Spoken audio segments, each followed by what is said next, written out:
তো গাইস চুপচাপ থাকো, নতুন আবার একটা ব্লগ অন ভিডিও নিয়ে চলে এসেছি। শুধু চুপচাপ দেখতে থাকো যে কী করি গাইস। তো চুপচাপ দেখতে থাকো, এখন যেটা আমি দেখাতে চলেছি খুবই ভয়ঙ্কর, খুবই খাতরা, কেউটো সাপের ভাষা, ঠিক আছে? তো গাইস আমি আশেপাশে যে কোনো কিছু দেখেছি তো আমি দেখাচ্ছি চাই আপনাদেরকে। তুই ভাষা রাখো, তো আমি জঙ্গলের মধ্যে এখন চলে এসেছি। তো গাইস দেখতে থাকুন। তো গাইস আমি আমি মানে নিজে অবাক হয়ে গেছি যে এরকম এরকম কিছু এখানে দেখতে পাবো। তো আমি এই ভেবে আমি তো এলাম। তো আমি দেখলাম বাসার উপরে এরকম ভাগে ডিমের উপরে এরকম তাওয়াতে যেরকম বসে থাকে না, তো গাইস ওরকম সেম ভাগে বসে আছে। তো গাইস তো তোমাদেরকে আমি দেখাবো এই মুহূর্তে।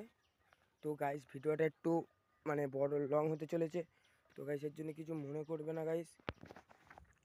তো গাইস চুপচাপ থাকো, চলে এসেছি প্রায় চলে এসেছি গাইস। আমি চিল্লামিল্লি করবো না, কারণ অতিরিক্ত আওয়াজ মারছে, ঠিক আছে? আওয়াজটা শোনাবো আপনাদেরকে, পুরোপুরি দেখাবো। তো ভালোভাবে দেখতে থাকবেন পুরোপুরি। তো চলো, আমি মাঝে ভিডিওটা অফ করে দিয়েছিলাম কারণ অনেকটা দূরে যেতে হবে, তো এই জন্য আমি অফ করে দিচ্ছি।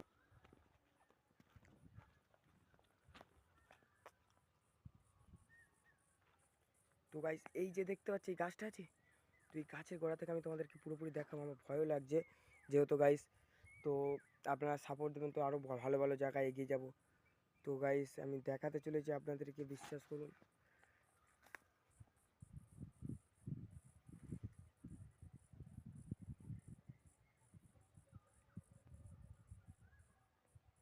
ওই দেখুন গাইস, ওই দেখুন, ওই দেখুন, ওই যে মুন্ডু ঢুকে নিল, ওই দেখুন। তো গাইস ওখানে ঢুকে আছে। তো গাইস ভিডিওটা ভালো লাগে লাইক কমেন্ট শেয়ার করবেন, চ্যানেলটাকে সাবস্ক্রাইব করবেন গাইস। এরকম এরকম ভিডিও পেতে গেলে আমার চ্যানেলটাকে সাবস্ক্রাইব করে রাখবেন, কারণ এরকম এরকম ভিডিও অনেক কিছু আমি দিতে পারি, জঙ্গলের সমস্ত কিছু ভিডিও। তো গাইস এই পর্যন্ত আমার ভিডিও ছিল। Good morning.